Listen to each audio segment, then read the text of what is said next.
Madame la Présidente, Madame la Haute Représentante, il n'y a aucune issue sérieuse pour les peuples palestiniens et israéliens sans le respect du droit international.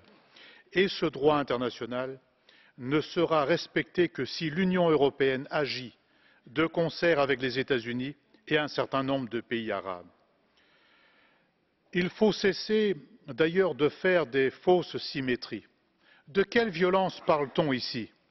Il y a là-bas un colonisateur et un colonisé. Il y a là-bas un peuple qui a son État, le peuple israélien. À l'autre, on refuse un État, on lui vole les terres et l'eau, on l'humilie, on lui démolit ses maisons, on l'emprisonne, on lui construit un mur, on le bombarde comme à Gaza.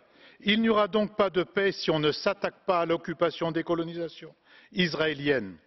L'Union européenne doit le dire et agir en conséquence, c'est-à-dire suspendre l'accord d'association et des programmes associant des sociétés israéliennes, souvent militaires d'ailleurs.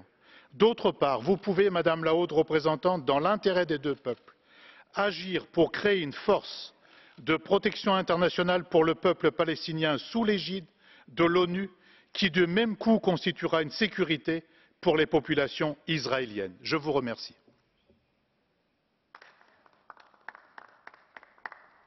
Mr. Lejarrik, there is a blue card for you. Are you ready to answer? There is Mr. Carver.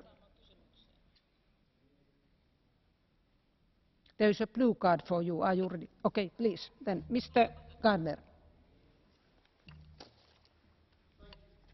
Thank you for taking my blue card question.